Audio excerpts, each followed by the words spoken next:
Hello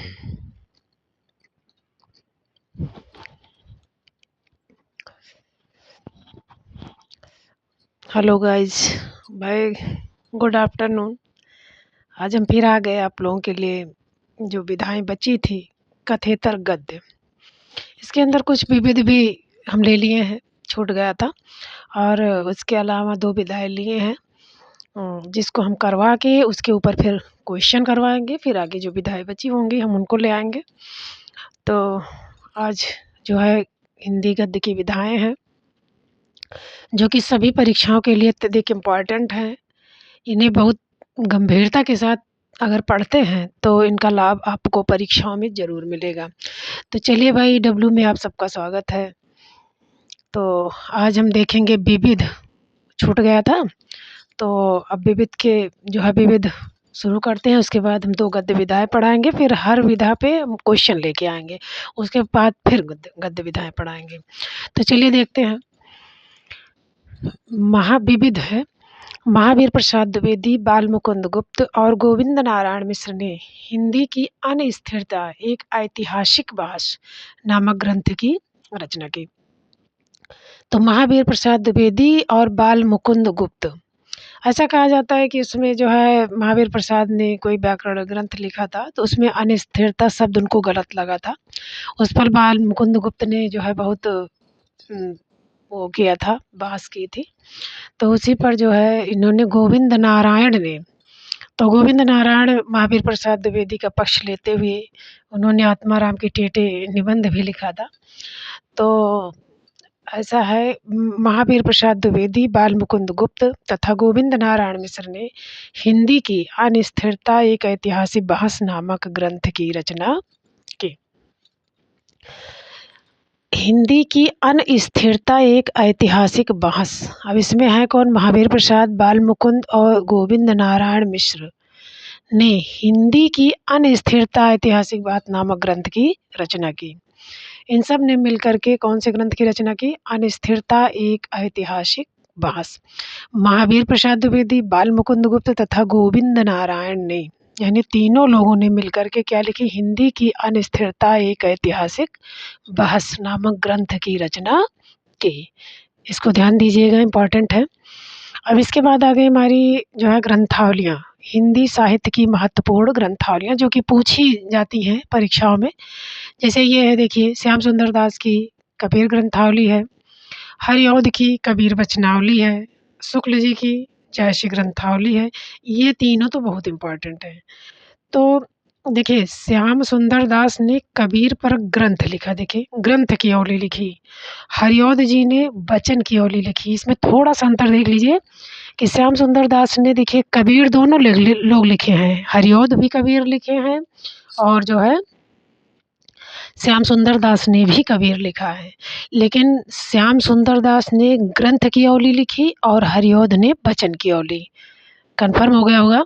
तो श्याम सुंदर दास अगर कबीर ग्रंथ की अवली यानी ग्रंथावली पूछता है तो हम श्याम सुंदर दास बताएंगे, और अगर कबीर की वचनावली यानी कबीर के वचनों की पंक्तियाँ किसने लिखी? हरिऔध ने। तो कबीर वचनावली अगर पूछता है तो हम क्या बताएंगे? हरिऔध। देखिए, थोड़ा सा अंतर है ग्रंथ और वचन का। तो ग्रंथ है श्याम सुंदर दास और वचन है हरिऔध जी। अब देखिए, शुक्ल जी ने क्या लिखा? जायसी पर ग्रंथ की अवली लिखी। क्या लिखा? जायसी पर। शुक्ल जी ने क्या लिखा? जायसी पर। कन्फ्यूजन नहीं होना चाहिए। विद्यानिवास मिश्र ने भूषण पर ग्रंथावली लिखी, आलम पर। तो विद्यानिवास मिश्र ने किस पर लिखी? एक तो भूषण पर लिखी और दूसरे किस पर लिखी? आलम पर। अब फिर से देख लीजिए, श्याम सुंदर दास ने कबीर ग्रंथावली यानी कबीर के ऊपर ग्रंथ की अवली लिखी यानी कबीर ग्रंथावली लिखी।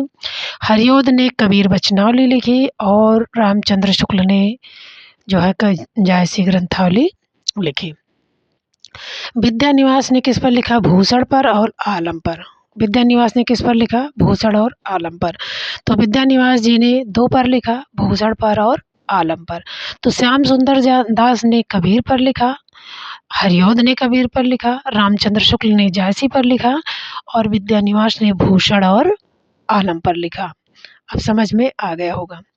नामवर सिंह ने रामचंद्र समग्र और नामवर सिंह ने क्या लिखा, रामचंद्र समग्र पर लिख डाले। नामवर सिंह ने किस पर लिखा, रामचंद्र समग्र पर। मुकुंद द्विवेदी ने हजारी प्रसाद द्विवेदी ग्रंथावली लिखी। देखिए हजारी प्रसाद द्विवेदी ग्रंथावली लिखी किसने, मुकुंद ने, जो कि कितने खंडों में है, 11 खंडों में। तो मुकुंद ने क्या लिखा, हजारी प्रसाद पर ग्रंथावली लिखी। किस पर लिखी, हजारी प्रसाद। लेकिन इनका देखिए मुकुंद जी ने पूरा नाम लिखा है, कोई कोई जैसे हजारी ग्रंथावली लिख दिया, हजारी प्रसाद किसी ने लिख दिया, किसी ने द्विवेदी लगा दिया। तो इस तरह हमें याद करना है कि मुकुंद द्विवेदी ने हजारी प्रसाद द्विवेदी, ये भी द्विवेदी हैं, ये भी द्विवेदी हैं, ग्रंथावली लिखी, जो कि कितने खंडों में है, 11 खंडों में। नंद किशोर नवल, देखिए नवल, नंद नवल, निराला, देखिए ना है और ना से निराला, निराला पर रचनाओं की अवलियाँ लिखी, यानी कि निराला की रचनावली लिखी। नंद ने निराला की रचनावली लिखी, कितने खंडों में, 8 खंडों में। तो मुकुंद द्विवेदी ने हजारी प्रसाद द्विवेदी ग्रंथावली लिखी, जो कि कितने खंडों में है, 11। और नंद किशोर नवल ने निराला रचनावली लिखी, जो कि कितने खंडों में है, 8। नेमिचंद्र जैन, नेम ने किस पर लिखी, मुक्ति, नेम ने क्या दिलाई, मुक्ति दिलाई।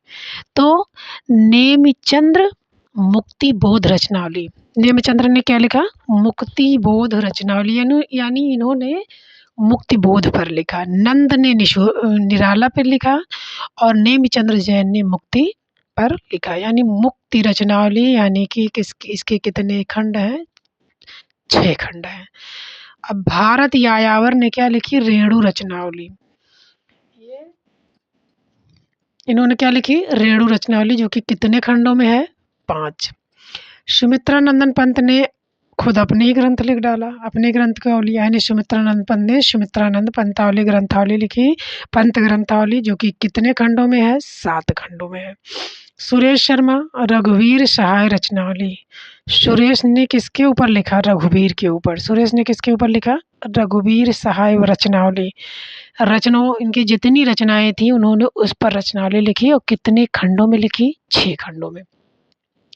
हरिशंकर परसाई के देखिए परसाई से ही है, परसाई रचनावली, कितने खंडों में लिखी, 6 खंडों में। अरविंद त्रिपाठी ने लिखी श्रीकांत वर्मा रचनावली, अरविंद ने क्या लिखी, श्रीकांत, देखिए बिंद कांत, ऐसे थोड़ा सा लगा लीजिए। अरविंद त्रिपाठी ने श्रीकांत रचनावली लिखी, जो कि कितने खंडों में है, 4 खंडों में। अजित कुमार ने क्या लिखी, बच्चन ग्रंथावली, अजित कुमार ने किसको लिख दिया, बच्चन, जैसे अभिषेक वैसे अजित, ऐसे मतलब आंकड़ा लगाइए, जैसे कि मतलब वैसे ट्रिक से कि अजित यानी कि जो है अभिषेक, तो बच्चन, बच्चन उन्हीं के परिवार के हैं, तो अजित कुमार बच्चन ग्रंथावली, 9 खंड।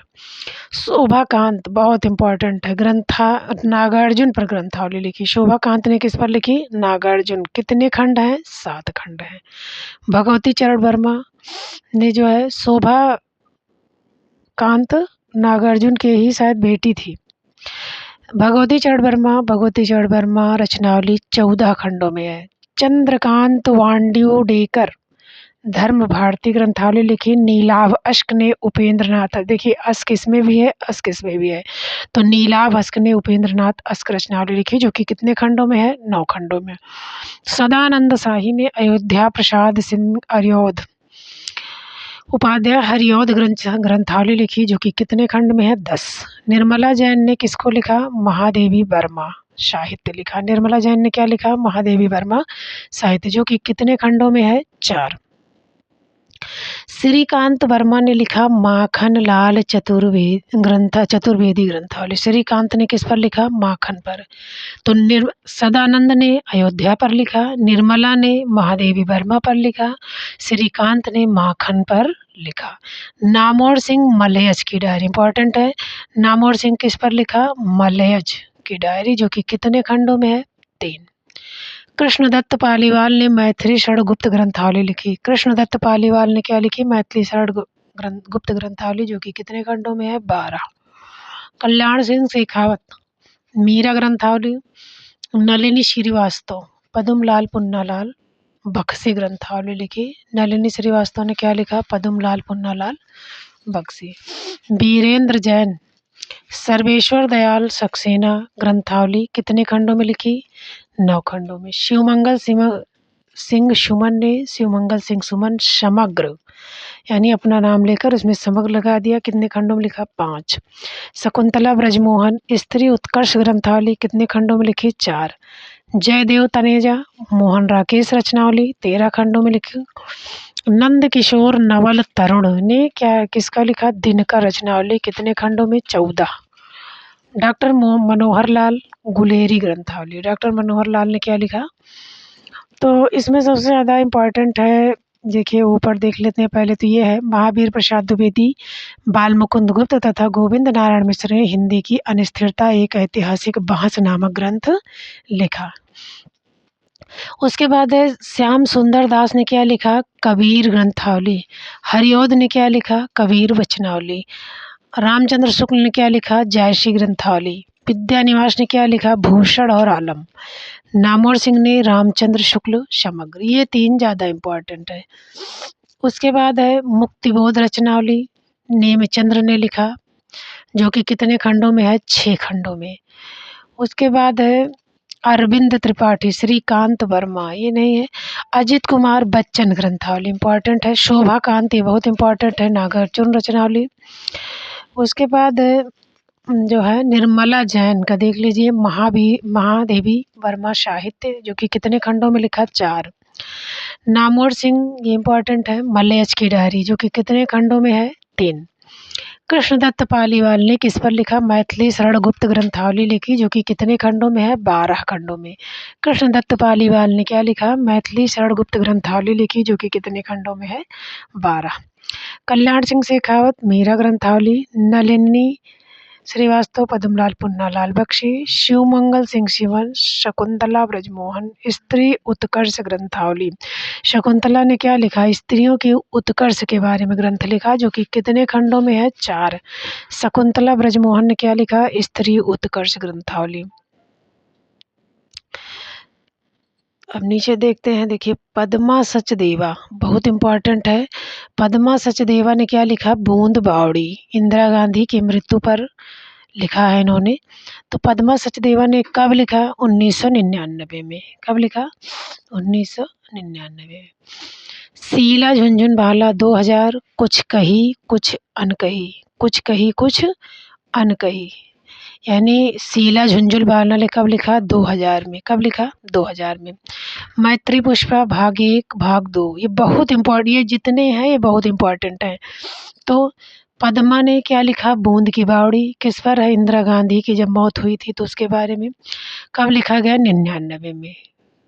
देखिए अगर आप लोग क्लास को आराम से देखते हैं तो मैं आपको यहीं पर याद करा दूंगी। देखिए पद्मा सचदेवा बूंद बावड़ी कब लिखा? 99 में। शीला झुनझुनवाला ने कहा कि मैं कुछ कहूँ, मतलब कुछ कही कुछ अनकही बातों के बारे में उन्होंने लिखा। कुछ बातें कही होती हैं, कुछ अनकही होती हैं। शीला झुनझुनवाला ने क्या लिखा? कुछ कही कुछ अनकही। तो शीला झुनझुनवाला कहती हैं, पद्मा कहती है कि सच में बूंद की बावड़ी थी, कहने का मतलब खून गिरा हुआ था। झुनझुनवाला कहती हैं कुछ कहूँ कुछ, मतलब जो लिखा है इन्होंने तो उसमें कहा है कि कुछ तो कही बातें हैं कुछ अनकही बातें हैं। कब लिखा? 2000 में। तो 99 में पद्मा सचदेवा ने बूंद बावड़ी लिखा। शीला झुनझुनवाला ने 2000 में कुछ कही कुछ अनकही लिखी। मैत्रेयी पुष्पा बहुत इम्पोर्टेंट है। मैत्रेयी की माँ का नाम था कस्तूरी, इन्होंने लिखा 2002 में। ये पंक्तियाँ तो कबीर की हैं, कस्तूरी कुंडलों से मृग ढूंढे वन माए। तो भाग 1 2002 और दूसरा भाग क्या लिखा? 2008 में। तो मैत्रेयी पुष्पा ने 2 लिखा, 2 भाग। कौन सा? एक तो कस्तूरी कुंडल बसे और दूसरा गुड़िया भीतर गुड़िया। तो 2002 में कस्तूरी कुंडल और 6 साल बाद को क्या लिखा? गुड़िया के भीतर गुड़िया। क्लियर? इतना आ गया होगा। अब रमणिका गुप्ता, ये भी इम्पोर्टेंट है। रमणिका गुप्ता 2005 में जो हादसा देखा था, रमणिका गुप्ता ने क्या देखा था? हादसा, वही लिख डाला 2005 में। रमणिका गुप्ता का क्या है? हादसा। कब लिखा? 5 में। तो उन्होंने कितने हादसे देखे थे? 5। अब मन्नू भंडारी 2007, मन्नू भंडारी कहती हैं कि जो है कली यह भी है। मन्नू भंडारी क्या कहती हैं? कली यह भी 7 साल की उम्र में खुद को कहती हैं कि कली यह भी है। जैसे ऐसे याद कीजिए कि मन्नू भंडारी 7 साल की उम्र में कहती हैं कि कली यह भी है, खुद को कहती हैं कि कली यह भी है। प्रभा खेतान, अन्य अन्य, खेतों में कितने लोग रहते हैं? अन्य अन्य लोग रहते हैं, यानी प्रभा और अन्य से अन्य लोग रहते हैं खेतों में। प्रभा के साथ खेतों में कौन कौन लोग रहते हैं? अन्य से अन्य लोग। कितने? 7 में। चंद्र किरण सौन रक्षा, पिंजरे की मैना।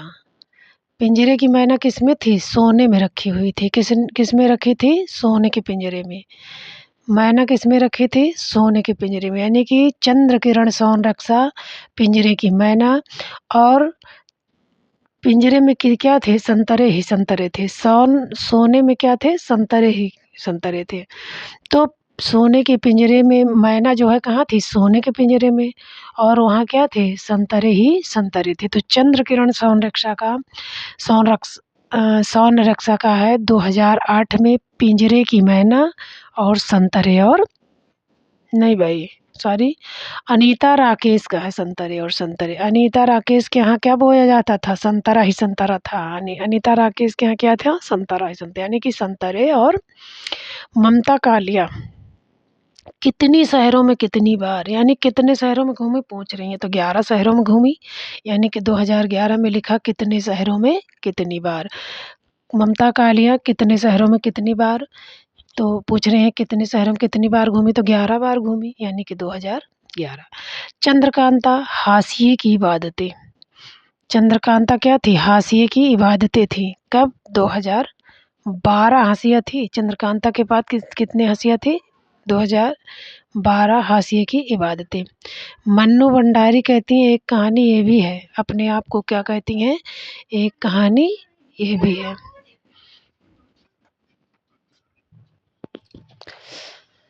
अनीता राकेश संतरे और संतरे। ममता कालिया 2011 कितने शहरों में कितनी बार। चंद्रकांता 2012 हाशिए की इबादतें। मन्नू भंडारी यह कहानी ये भी है। तो मन्नू भंडारी अपने आप को कहती हैं कि यह कहानी, एक कहानी यह भी है। कोई कहानी उनकी बची हुई है, बता रही हैं कि एक कहानी यह भी है। ये इतने ऊपर के बहुत इम्पोर्टेंट है, ये जो है बहुत इम्पोर्टेंट है। तो ये हमें आशा है कि आप लोगों को समझ में आ गया होगा। चलिए उसके बाद देखते हैं 1950 के बाद हिंदी के प्रमुख कलाकार आत्मकथाकार निम्नवत हैं। तो कौन कौन से हैं? 1950 के बाद अजित कुमार जैन 1951 अज्ञात। देखिए आ से अजित है, आ से अज्ञात है। आ से अजित, आ से अज्ञात, जा से जैन, जा से जीवन, इस तरह ऐसे संबंध बना के पढ़िए। आ से अजित, आ से अज्ञात। अलगू राय चौधरी 1951 मेरा जीवन। यशपाल बहुत इम्पोर्टेंट है, यशपाल का है। प्रथम 1951 सिंहावलोकन, द्वितीय 1952 सिंहावलोकन, तृतीय 1955 सिंहावलोकन। तो यशपाल का है सिंहावलोकन 51, 52 और 55। ये तीनों बहुत इम्पोर्टेंट है, इसको ध्यान से पढ़ना। तो यशपाल का 1951 में सिंहावलोकन है, 1952 में सिंहावलोकन है, 1955। सिंहावलोकन यशपाल की रचना 3 भागों में बटी हुई है। ये भी आत्मकथा ही है, ये इम्पोर्टेंट है। सत्यदेव परिव्राजक 1951 स्वतंत्रता की खोज। सत्यदेव परिव्राजक क्या कर रहे हैं? चल चल के क्या कर रहे हैं? स्वतंत्रता की खोज। परिव्राजक माने होता घूमने वाला, तो कथा जो है स्वतंत्रता की खोज। सत्यदेव परिव्राजक क्या कर रहे हैं? स्वतंत्रता की खोज कर रहे हैं, 1951। शांति प्रिय द्विवेदी 1952 परिव्राजक की प्रजा। शांति प्रिय द्विवेदी 1952 किसके बारे में बता दे रहे हैं? परिव्राजक की प्रजा के बारे में। देखिए सत्यदेव परिव्राजक तो जो है स्वतंत्रता की खोज कर रहे हैं घूम घूम के, और शांति प्रिय द्विवेदी 1952 में परिव्राजक की कथा के बारे में बता रहे हैं। देवेंद्र सत्यार्थी भाग 1 भाग 2। तो देवेंद्र सत्यार्थी ने चांद सूरज के बीरन और नीलयक्षणी। देवेंद्र सत्यार्थी के जो है 2 बच्चे थे, ये समझ लीजिए। तो एक था चांद सूरज के बीरन, दूसरे का नाम था नील यक्षणी। लड़की का नाम नील यक्षणी भी था, लड़का का नाम सूरज के बीरन, चांद सूरज के बीरन। तो देवेंद्र सत्यार्थी के 2 भाग हैं आत्मकथा के, एक 52 में, एक 85 में। तो भाग 1 में चांद सूरज के बीरन, भाग 2 नील यक्षिणी 1985। गंगा प्रसाद उपाध्याय 1954 में क्या है? जीवन चक्र है। गंगा प्रसाद उपाध्याय का क्या है? 1954 जीवन चक्र। चतुर्सेन शास्त्री का बहुत इम्पोर्टेंट है। भाग 1 है यादों की परछाइयाँ, भाग 2 है मेरी आत्म कहानी। तो जो है चतुर्सेन शास्त्री का क्या है? 1956 यादों की परछाइयाँ, भाग 2 1963 मेरी आत्म कहानी। चतुर्सेन शास्त्री, चतुर जो होता है उसकी यादों की परछाइयाँ उसे याद आती हैं। उसे क्या याद आती है? परछाइयाँ। जो चतुर होता है उसे क्या याद आती है? परछाइयाँ। और उसके बाद है मेरी आत्म कहानी। चतुर्सेन शास्त्री की है मेरी आत्म कहानी। तो चतुर्सेन शास्त्री का 1956 यादों की परछाइयाँ, 63 मेरी आत्म कहानी। सेठ गोविंद दास का है 1958 में, बहुत इम्पोर्टेंट है आत्मनिरीक्षण। सेठ गोविंद दास का 1958 में क्या है? आत्मनिरीक्षण। देवराज उपाध्याय प्रथम है बचपन के 2 दिन, द्वितीय यौवन के द्वार पर। देवराज कहाँ खड़े थे? एक तो बचपन के बारे में लिखा, एक यौवन के बारे में। तो बचपन के 2 दिन जो है 2 दिन के बारे में लिखा, और यौवन मतलब उनके द्वार पर खड़ा है, यौवन के द्वार पर कैसे खड़े हैं उसके बारे में बताया। तो देवराज उपाध्याय बचपन के 2 दिन यौवन के द्वार पर। तो प्रथम भाग द्वितीय भाग, बचपन के 2 दिन यौवन के द्वार पर, 1958 1970। पद्मलाल पुन्नालाल बख्शी का 1958 मेरी अपनी कहानी। पांडे बेचन शर्मा उग्र 1960 अपनी खबर। हाँ, देवराज उपाध्याय प्रथम है बचपन के 2 दिन। देवराज ने बचपन में 2 दिन के बारे में लिखा, और यौवन के द्वार यहाँ यौवन देवराज का कैसे द्वार पर पहुंचा उसके बारे में लिखा। तो 58 में बचपन के 2 दिन और 70 में यौवन के द्वार पर। पद्मलाल पुन्नालाल बख्शी का है मेरी अपनी कथा। मेरी अपनी कथा क्या है? मेरी अपनी कथा। उग्र का है अपनी खबर, इम्पोर्टेंट है 1960 में। उग्र का क्या है? पांडे बेचन शर्मा उग्र का है 1960 अपनी खबर। संतराम बीए 1963 मेरे जीवन के अनुभव। संतराम बीए तक जो पढ़े उसी बीए का अनुभव लिखे हैं, मेरे जीवन के अनुभव। मुनेश्वर प्रसाद मिश्र माधव का है जीवन के 4 अध्याय। हरिवंश राय बच्चन प्रथम 1959 क्या भूलूं क्या याद करूं, द्वितीय है 1970 नीड का निर्माण फिर। तो इनका है 4 है। तृतीय बसेरे से दूर है। चतुर्थ है 1985 10 द्वार से सोपान। तो एक ऐसे देख लीजिए कि हरिवंश को क्या नीड थी बसेरे से दूर जाने की? क्या नीड थी बसेरे से दूर जाने की? ये सीरियल से है बिल्कुल। तो हरिवंश राय बच्चन का क्या नीड थी बसेरे से दूर जाने की? तो क्या बोलूँ क्या याद करूँ का 1969 में है, नीड 70 में है, बसेरे से दूर 78 में है, और 85 में 10 द्वार से सोपान तक। 85 में क्या है? 10 द्वार से सोपान तक इम्पॉर्टेंट है। तो हरिवंश राय बच्चन का है क्या नीड थी बसेरे से दूर जाने की? तो क्या नीड मतलब क्या? 69 नीड 70, 78 बसेरे से दूर, 85 10 द्वार से सोपान तक। क्लियर? फिर से देख लीजिए, इम्पॉर्टेंट है ये। ये सेठ गोविंद का आत्मनिरीक्षण है। देवराज उपाध्याय बचपन के 2 दिन यौवन के द्वार 58 और 70 में, प्रथम और द्वितीय भाग है। 2 भागों में उन्होंने आत्मकथा लिखी है, संस्मरण लिखा है नहीं भाई, आत्मकथा है। उसके बाद पद्मलाल पुन्नालाल बख्शी ने मेरी आत्मकथा, उन्होंने अपनी आत्मकथा लिखी 1998। पांडे बेचन शर्मा उग्र का 1960 में क्या है? अपनी खबर। संतराम बीए का है मेरी जीवन के अनुभव। संतराम जो बीए तक पढ़े थे वो अपना अनुभव लिखे हैं। माधव ने जीवन के 4 अध्याय लिखे। फिर हरिवंश राय का 4 है, क्या नीड थी बसेरे से दूर जाने की? क्या भूलूं क्या याद करूं, नीड का निर्माण फिर बसेरे से दूर 1978, 1985 में 10 द्वार से सोपान तक। वृंदालाल वर्मा का है 10 द्वार से राम अवतार अरुण का है अपनी कहानी। वृंदावन लाल वर्मा ने अपनी कहानी लिखी। कब लिखी? 1970 में। राम अवतार अरुण ने लिखा अरुणायन। देखिए अरुण लगा है, उसी पर लिखा है अरुणायन, 1974। कृष्णचंद्र ने लिखी आधे सफ़र की पूरी कहानी। कृष्णचंद्र ने जो है क्या लिखा? आधे सफ़र की पूरी, आधा ही सफ़र किया था लेकिन कहानी पूरी लिख दी कृष्णचंद्र ने। बलराज साहनी ने लिखी मेरी फिल्मी आत्मकथा। बलराज साहनी ने अपनी आत्मकथा कैसे लिखी है? फिल्मी रूप में। कैसे लिखी है? फिल्मी रूप में। ये इम्पोर्टेंट है। घर की बात, रामविलास शर्मा, 1983। तो रामविलास शर्मा का है घर की बात, 1983, इम्पॉर्टेंट है। शिव पूजन सहाय 1985 मेरा जीवन। शिव पूजन सहाय का क्या है? 1985 मेरा जीवन। हंसराज रहबर, इम्पॉर्टेंट है, मेरे सात जन्म। तो देखिए रामविलास शर्मा घर के आदमी हैं, इसीलिए घर की बात कहेंगे। रामविलास शर्मा कैसे हैं? घर के आदमी हैं। और कितने साल के हैं? 83। जब घर की बात कहते हैं तो कितने साल के हैं? 83 साल के। शिव पूजन सहाय अपने जीवन के बारे में लिखे हैं, ये 85।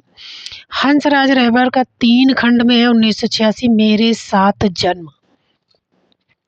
हंसराज रहबर सातों जन्म पूर्ण कर लिए हैं, सातों जन्म पूर्ण कर लिए हैं। कितने? 3 खंड में। हंसराज रहबर सातों जन्म क्या कर लिए हैं? पूरा कर लिए हैं। कितने में? 3 खंड में।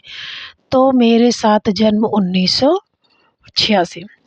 अब देखिए रामदरस मिश्र भी है, बहुत इम्पोर्टेंट है।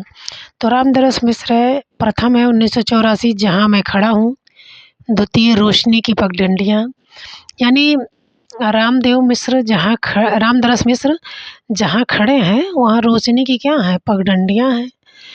और टूटते बनते दिन उन्हें कहाँ दिखाई दे रहे हैं? उत्तर पथ पर। टूटते बनते दिन कहाँ दिखाई दे रहे हैं? उत्तर पथ पर। 5वां है फुर्सत के दिन। जब उत्तर पथ पर उन्हें टूटते बनते दिखाई दिए तो वो फुर्सत के दिन, यानी फुर्सत ले लिए। दिन से क्या ले लिए?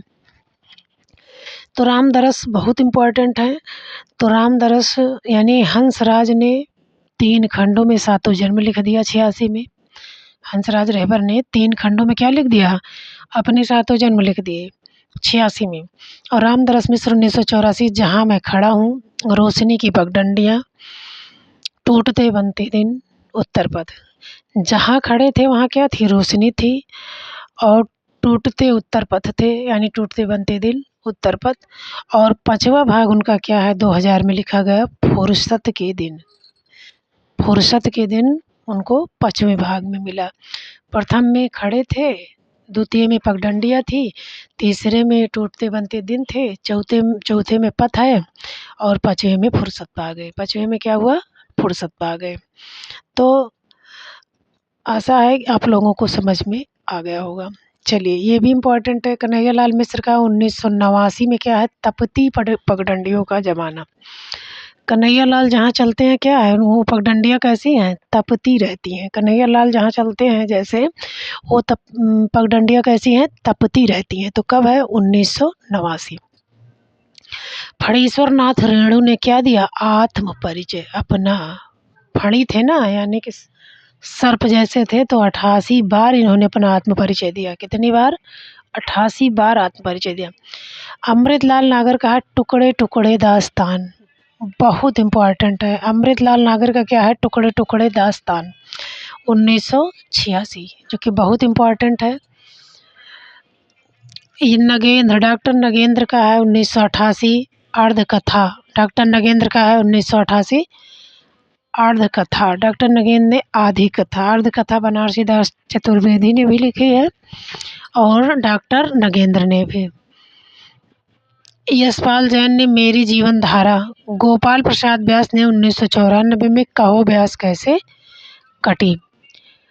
रामविलास शर्मा ने प्रथम मुड़े पर सूरज, द्वितीय देर सवेर, तृतीय आपस की बातें। कन्हैयालाल मिश्र तपती पगडंडियों का पदयात्रा। फणीश्वर नाथ रेणु आत्म परिचय। अमृतलाल नागर 1986 टुकड़े टुकड़े दास्तान। अमृतलाल नागर के क्या है? टुकड़े टुकड़े दास्तान। डॉक्टर नगेंद्र का अर्धकथा। यशपाल जैन मेरी जीवन धारा। यशपाल जैन का क्या है? मेरी जीवन धारा। गोपाल प्रसाद व्यास का 1994 कहो व्यास कैसे कटी। देखिए इसमें भी व्यास है और इसमें भी व्यास है। गोपाल प्रसाद व्यास का कहो व्यास कैसे कटे। रामविलास शर्मा का है मुडेर पर सूरत देर सवेर आपस की बातें। तो क्या है इनका, मुडेर पर सूरज पहला भाग है, द्वितीय है देर सवेर। जब मुड़े पर सूरज आ जाएगा तो क्या होगा, देर सवेर हो जाएगी। जब देर सवेर होगा तो लोग आपस में तुम्हारे बारे में क्या करेंगे, बातें करेंगे। तो रामविलास शर्मा के मुडेर पर क्या था, सूरज था। और जब मुडेर पर सूरज आ गया तो क्या हुआ, देर सवेर हो गई। और देर सवेर हो गई तो लोग आपस में बातें करने लगे। तो रामविलास शर्मा का है मुडेर पर सूरज देर सवेर आपस की बातें। रविंद्रनाथ कालिया का है गालिब छूटी। कालिया क्या करता है, शराब छोड़ दिया।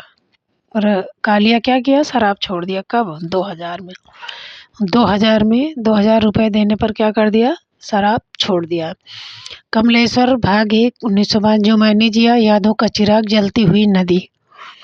कमलेश्वर का जो है, मैंने जो जिया यादों का चिराग जलती हुई नदी। कमलेश्वर का है जो मैंने जिया यादों का चिराग जलती हुई नदी। 1992, 1997, 1999। जो मैंने जिया यादों का चिराग, उन्होंने जो जिया वही यादों का चिराग जला के रखा और वो जलती हुई नदी के समान बह गया। तो कमलेश्वर जी ने जो जीवन जिया उसी यादों का चिराग बना के रखा और वो जलती हुई नदी की तरह क्या हो गया, बह गया। तो क्वेश्चन अब भगवती चरण वर्मा को देखिए। कहीं न जाए का कहिए उधो कहीं न जाए का कहिए, सूरदास की पंक्ति है, उसी पर लिखा है भगवती चरण वर। जब कृष्ण भगवान के बारे में है तो किसने लिखा है, भगवती। भगवान के बारे में भगवती ने लिखा है, उधो कहीं न जाए का। कब लिखा गया, 2001 में।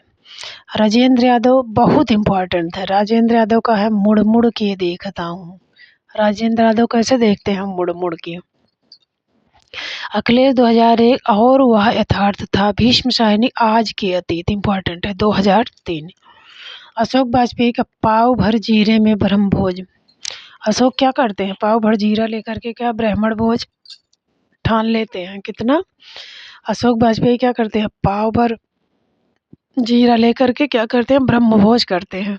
स्वदेश दीपक मैंने माडू नहीं देखा। रविंद्र त्यागी बसंत से पतझड़ तक। देखिए बसंत में क्या कर देता है, पत्ता त्याग देता है। क्या करता है बसंत में वृक्ष क्या करते हैं, पत्ते का त्याग कर देते हैं। तो रविंद्र त्यागी बसंत से पतझड़।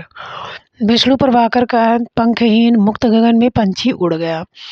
विष्णु प्रभाकर का है कि मुक्त गगन में पंखहीन पक्षी उड़ गया। विष्णु भगवान का पक्षी गरुड़ था ना, वो पंखहीन होकर के मुक्त गगन में उड़ गया। मुक्त गगन में उड़ गया। अब इतना आप लोगों को आशा करती हूँ कि समझ में आ गया होगा। इम्पॉर्टेंट है, सब इम्पॉर्टेंट है, इनको अच्छे से रट लीजिएगा। इसके बाद देखिए कन्हैया नंदन, एक अंतहीन तलाश। एक अंतहीन तलाश जो है ये किसका है, कन्हैया नंदन का। अंतहीन तलाश कहाँ कहाँ से गुजरा। एक अंतहीन की तलाश की कन्हैया नंदन ने एक अंतहीन तलाश की और कह रहे हैं कहाँ कहाँ से मैं गुजरा। उस अंतहीन तलाश के लिए कन्हैया कहाँ कहाँ से गुजरे। तो कन्हैया अंतहीन आकाश, अंतहीन तलाश के लिए कहाँ कहाँ से गुजरे ये उनको भी नहीं पता। यानी कन्हैया लाल कहाँ कहाँ से गुजरे। कन्हैया लाल नंदन एक अंतहीन आकाश की तलाश के लिए कहाँ कहाँ से गुजरे, और दोनों सब है 2007 में। डॉक्टर देवेश ठाकुर यूं ही जिया। कृष्ण बलदेव सम आ हर रंग। नंद चतुर्वेदी ने अतीत का राग। जाबिर हुसैन ने रेत पर खेमा लगा दिया। तोताराम शनाड़ भूत लेन की कथा। ये इम्पोर्टेंट है, 60 वर्ष एक रेखांकन। एक ही रेखा पर 60 वर्षों तक किसने काम किया, सुमित्रानंदन पंत। ये आपको समझाने के लिए बता रहे हैं, याद करने के लिए कि एक ही रेखा पर 60 वर्षों तक किसने काम किया, पंत जी ने। और मिथिलेश्वर का है कहाँ तक कहें युगों की बात। मिथिलेश्वर बूढ़े हो गए हैं, कई युग उनके जो है समय में बीत गया है, तो ये बता रहे हैं कि कहाँ तक कहें, मैं युगों की बात कहाँ तक करूं। तो 60 वर्ष एक रेखा पर काम करने वाले कौन है? पंत जी हैं। मिथिलेश्वर, कहाँ तक मैं युगों, मिथिलेश्वर कहते हैं कि मैं युगों की बात कहाँ तक करूं। 11 बार कर चुकी है, मैं कहाँ तक युगों की बात कहूँ, मैं 11 बार कर चुका हूँ। अब नीचे देखिए, ये इम्पोर्टेंट है। कमलेश ने गर्दिश के दिन शीर्षक से 1980 में, कब? 1980 में हिंदी और अन्य भारतीय भाषाओं के 12 रचनाकारों की आत्मकथाओं का संपादन किया। अब कमलेश्वर ने कौन सा शीर्षक रखा? गर्दिश का दिन। अब गर्दिश के दिन में उन्होंने क्या किया कि 12 रचनाकारों की आत्मकथाओं को संपादित किया। क्या किया? 12 रचनाकारों की आत्मकथाओं का संपादन किया। अन्य भारतीय भाषाओं के 12 रचनाकारों की आत्मकथाओं का संपादन किया। कब किया? 1980 में।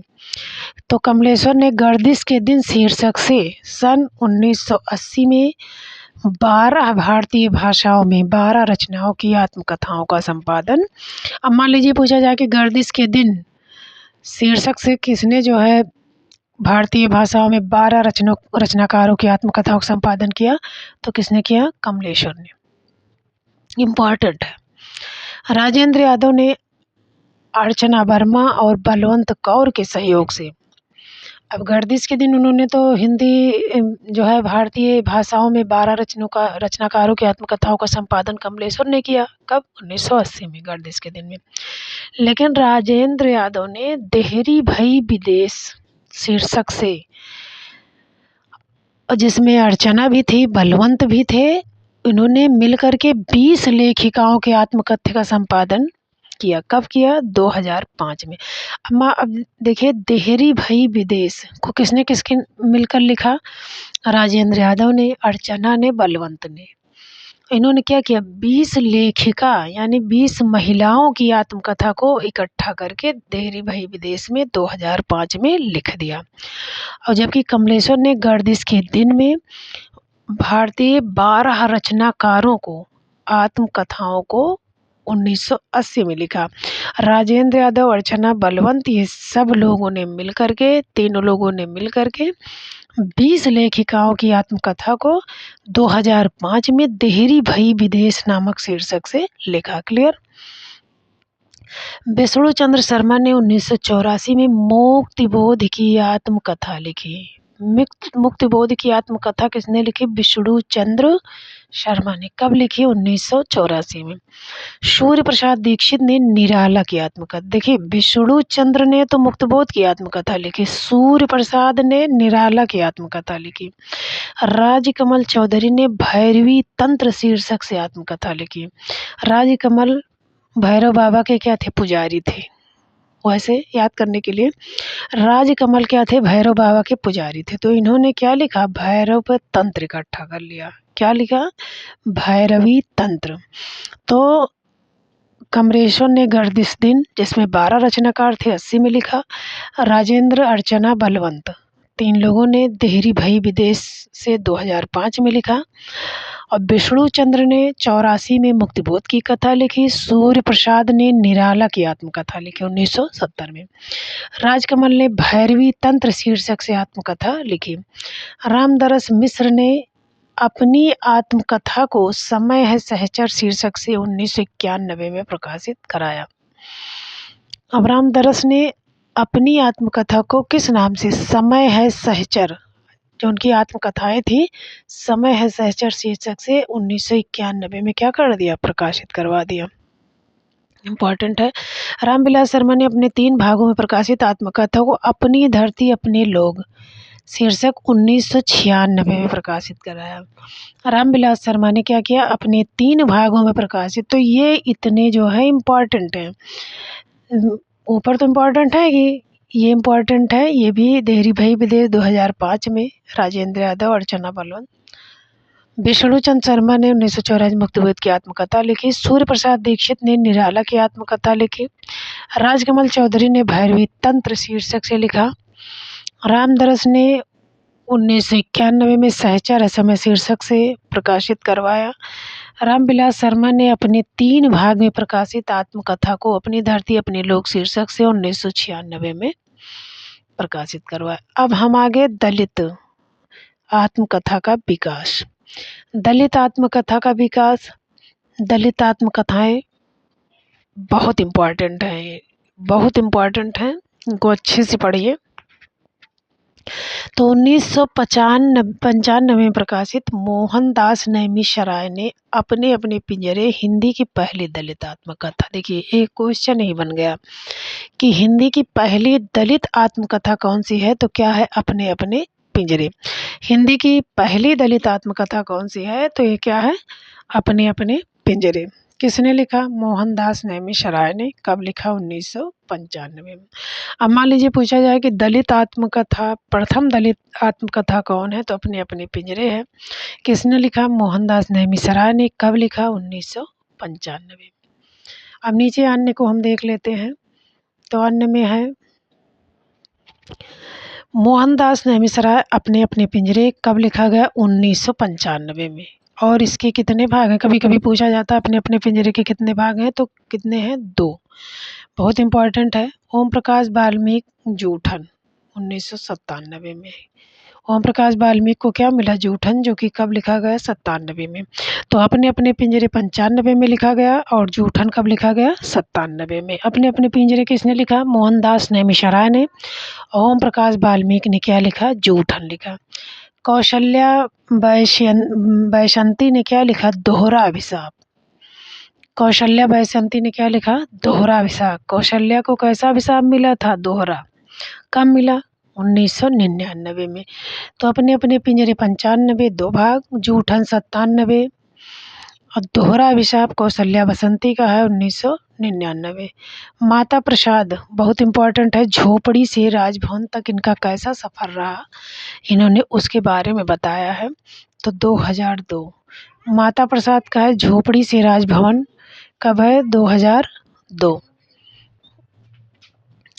2002 है। झोपड़ी से राजभवन तक क्या है, 2002। सूरजपाल सिंह चौहान का तिरस्कृत 2002, संतप्त 2002। ये भी बहुत, तो सूरज कैसा होता है, संतप्त यानी तपता है, और तिरस्कृत भी होता है जब बहुत गर्मी, लोगों को धूप होने लगती है, लोग भागते हैं, अरे बहुत तेज धूप है, तो तिरस्कृत भी करता है। तो सूरज क्या करता है, तिरस्कृत करता है और संतप्त करता है। 2002 दोनों में है। तो सूरजपाल सिंह चौहान तिरस्कृत और संतप्त। झोपड़ी से राजभवन 2002, तिरस्कृत 2, संतप्त 2। अब स्वराज बेचैन, तो अपने अपने पिंजरे 1995 में 2 भाग है। नेमिशराय का है। ओम प्रकाश वाल्मीकि का जूठन है 2007 में। कौशल्या बैशंती को दोहरा सांप लगा था 1999 में। माता प्रसाद का सफ़र है झोपड़ी से राजभवन 2002 है।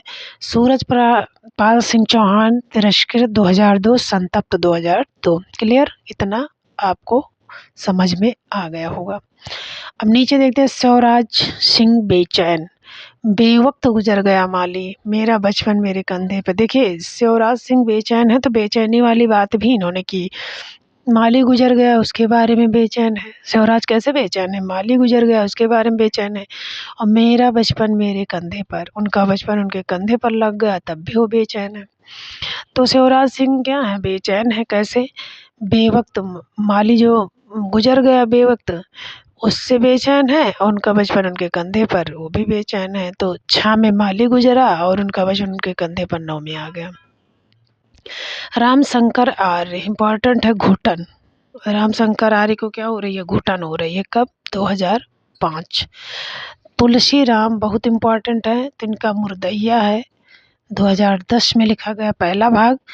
मणिकर्णिका है 2013 में लिखा गया दूसरा भाग।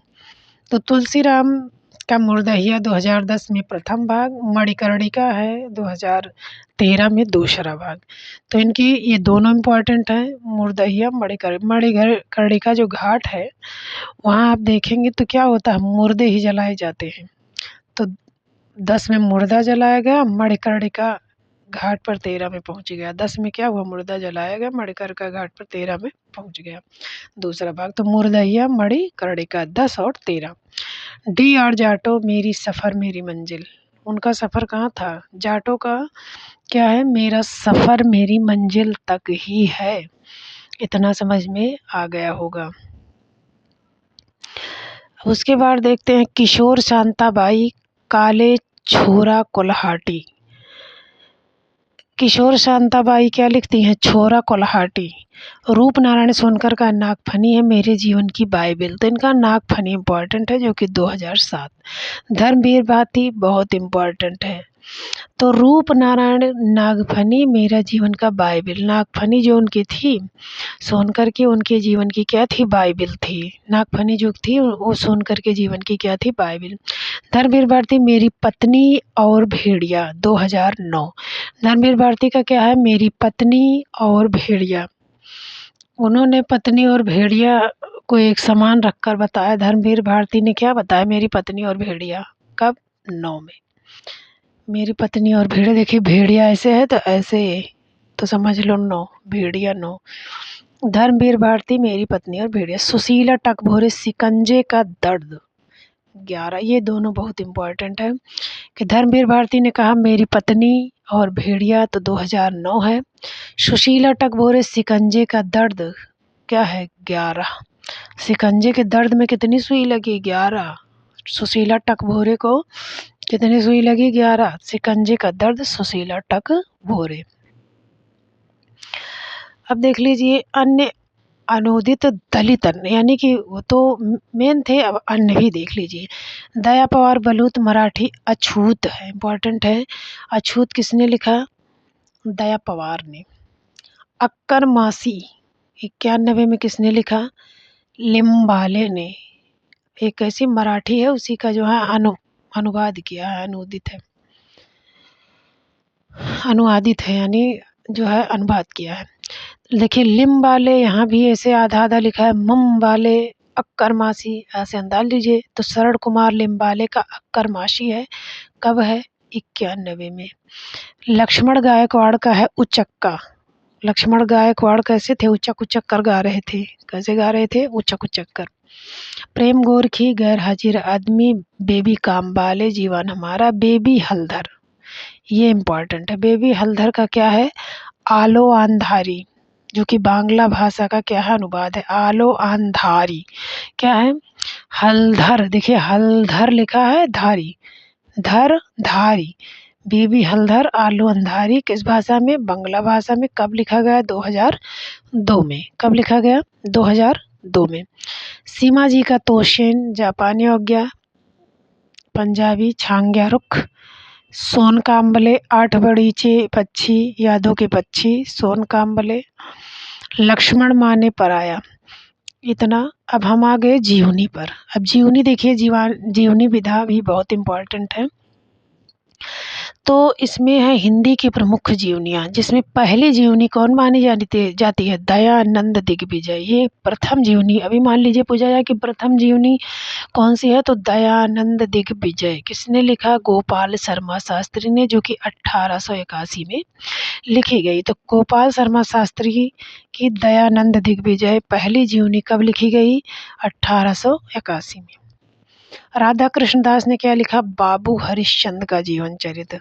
राधा ने क्या लिखा, बाबू हरिश्चंद्र का जीवन चरित्र। शिवनंदन, देखिए राधा हरि भगवान, हरि की राधा थी ना, हरि की कौन थी, राधा। तो हरिश्चंद्र का जीवन चरित्र लिखा राधा कृष्ण ने 1904 में। बाबू राधा कृष्ण ने किसका लिखा, हरिश्चंद्र का जी।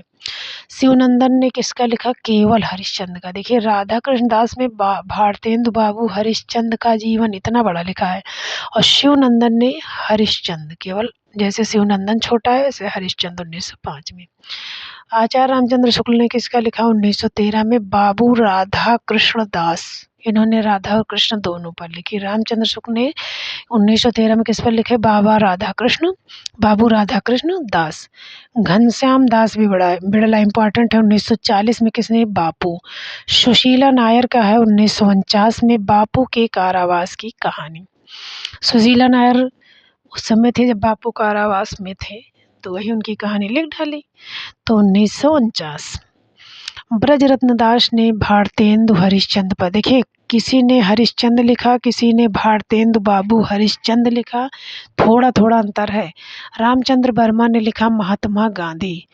मनमथ गुप्त ने लिखा चंद्रशेखर आजाद 1938 में। राम वृक्ष बेनीपुरी ने जयप्रकाश नारायण की जीवनी लिखी 1951 में। राम वृक्ष ने किसकी लिखी? जयप्रकाश की। तो इतना फिर से देख लिए। गोपाल शर्मा शास्त्री की पहली जीवनी है दयानंद दिग्विजय। कब लिखी गई? 1881 में। कब लिखी गई? 1881 में। बाबू राधा कृष्णदास, देखिए बाबू इनमें भी लगा है तो इसमें भी है। भारतेंदु बाबू हरिश्चंद्र 1904। शिवनंदन देखिए छोटा सा है तो इन्होंने हरिश्चंद्र पर लिखा 1905 में, जब बंगाल विभाजन हुआ था। आचार्य रामचंद्र शुक्ल का 1913 में। बाबू राधा कृष्ण दास शुक्ल जी ने बाबू राधा कृष्ण दास पर लिखा। घनश्याम दास बिड़ला 1940 में बापू लिखा। बिड़ला ने केवल बापू ही लिखा है। कब लिखा? 1940 में। सुशीला नायर ने लिखा 1949 में बापू के कारावास की कहानी। सुशीला नायर ने कारावास की कहानी लिखी। ब्रजरत्न दास 1948 भारतेंदु हरिश्चंद्र। रामचंद्र वर्मा ने लिखा महात्मा गांधी। रामचंद्र ने कैसे थे? महात्मा थे। रामचंद्र कैसे थे? महात्मा गांधी 1919 में। ये इंपॉर्टेंट है ब्रजरत्न दास का भारतेंदु हरिश्चंद्र। मनमथ गुप्त चंद्रशेखर आजाद। मनमथ, मन के क्या थे? मन को मथते थे कौन? चंद्रशेखर। मन को कौन मथता था? चंद्रशेखर आजाद 1938। राम वृक्ष बेनीपुरी का जयप्रकाश नारायण 1951। बलराज मधोक ने श्यामा प्रसाद मुखर्जी के बारे में लिखा। राहुल स्टालिन लिखा। राहुल सांकृत्यायन ने क्या लिखा? स्टालिन। देखिए त्यायन तालिन 1954। त्यायन तालिन। राहुल सांकृत्यायन तालिन 1954। राहुल सांकृत्यायन कार्ल मार्क्स के भी ऊपर लिखा 1954 में भी है। राहुल सांकृत्यायन लेनिन भी गए 1954 में। राहुल सांकृत्यायन माओ से तुंग के ऊपर भी लिखा 1954 में। तो राहुल सांकृत्यायन का एक ही डेट है, 54 है। उन्होंने स्टालिन, कार्ल मार्क्स, लेनिन, माओ से तुंग, याद करिए। राहुल सांकृत्यायन ने स्टालिन, कार्ल मार्क्स, लेनिन, माओ से तुंग सब पर लिखा। कब? 1954 में। जैमिनी कौशिक बरुआ ने किस पर लिखा? माखनलाल चतुर्वेदी पर।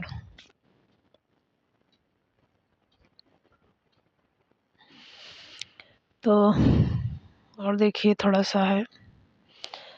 जैनेन्द्र ने लिखा अकाल पुरुष गांधी, बहुत इम्पोर्टेंट है। जैनेन्द्र गांधी के अकाल के बारे में लिखा। जैनेन्द्र ने जब लिखा तो उनको क्या हुआ था? अकाल आ गया था। तो अकाल पुरुष गांधी 1968 में। हंसराज रहबर ने योद्धा सन्यासी विवेकानंद। हंसराज, देखिए हंस सन्यासी, हंस सन, तो हंसराज रहबर ने योद्धा सन्यासी विवेकानंद पर लिखा। डॉक्टर शिव प्रसाद सिंह ने 1972 उत्तर योगी श्री अरविंद। देखिए शिव कैसे थे? योगी थे। शिव कैसे थे? योगी थे। तो शिव प्रसाद 1972 उत्तर योगी श्री अरविंद। अमृतलाल नागर 1975 में किस पर लिखा? चैतन्य महाप्रभु। अमृत किसके पास था? चैतन्य के पास। अमृत किसके पास था? चैतन्य के पास 1975 में। घनश्याम दास बिड़ला 1975 मेरे जीवन में। चंद्रशेखर शुक्ल ने लिखा आचार्य रामचंद्र शुक्ल, यानी देखिए चंद्र, तो चंद्रशेखर ने रामचंद्र शुक्ल के जीवन और कृतित्व लिखा। रघुवंश ने मानव ईशा जीवन दर्शन, इम्पोर्टेंट है, मानव के ईसा के बारे में लिखा। रघुवंश ने क्या लिखा? मानव का पुत्र जो ईसा हुए थे उनके जीवन दर्शन के बारे में लिखा। रामविलास शर्मा मार्क्सवादी त्रयोदशी ईसाई समाज। रामनिवास जाजू मरुभूमि का मेघ लिखा, जो कि किसकी वो है जीवनी? घनश्याम दास बिड़ला की मरुभूमि का मेघ। घनश्याम दास बिड़ला को रामनिवास जाजू ने क्या कहा? जो है मरुभूमि का मेघ। शिवरानी प्रेमचंद की पत्नी थी। तो 1944 में इन्होंने लिखा शिवरानी देवी प्रेमचंद घर में। क्या लिखा? प्रेमचंद घर में है। इम्पॉर्टेंट है 1944। अमृत राय ने कलम का सिपाही 62 में लिखा। तो शिवरानी देवी 1944 प्रेमचंद घर में है। अमृतलाल नागर कलम का सिपाही 1962। मदन गोपाल 1964 कलम का मजदूर। ये सब बहुत इम्पॉर्टेंट है। भगवती प्रसाद सिंह ने 1968 में क्या लिखी? मनीषी की यात्रा। भगवती कैसी थी? मनीषी थी, विद्वान थी। मदन कलम पर लिखने के मजदूर थे, कलम के मजदूर। मदन गोपाल अमृत उनके जो है पुत्र थे प्रेमचंद के।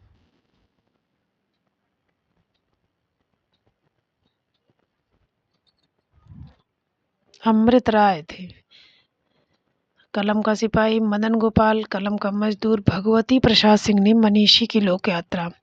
रामविलास शर्मा ने निराला की साहित्य साधना। विष्णु प्रभाकर 1974 आवारा मसीहा लिखा।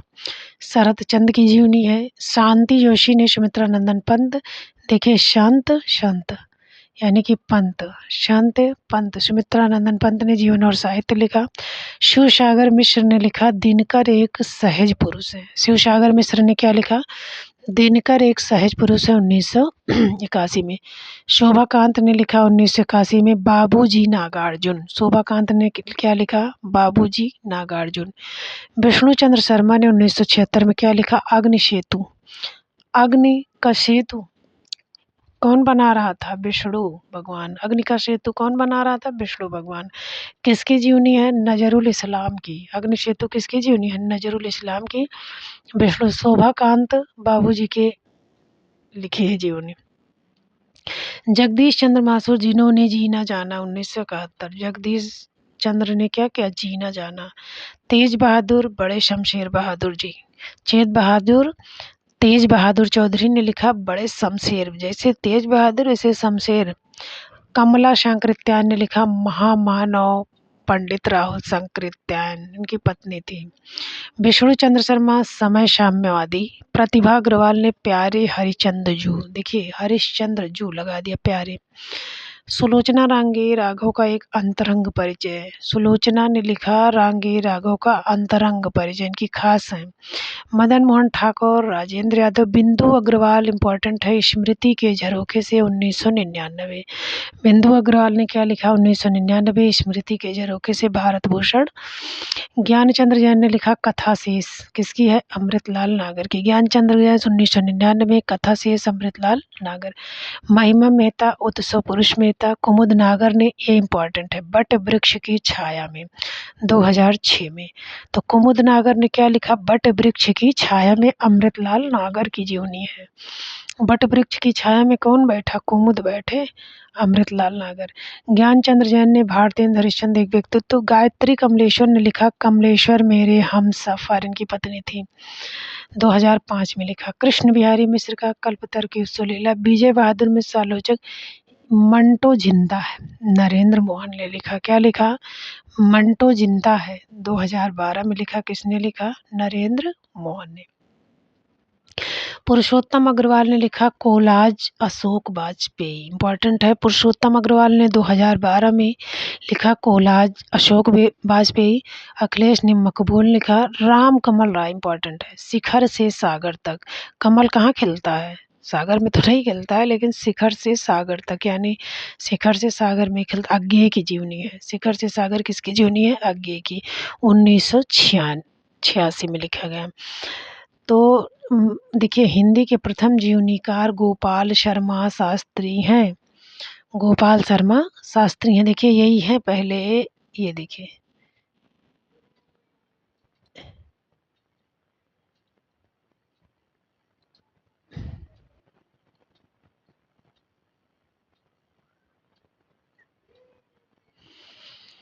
तो चलिए देखते हैं। आज बस इतना ही, और आशा करती हूँ कि आप लोगों को समझ में आ गया होगा, वीडियो पसंद भी आया होगा।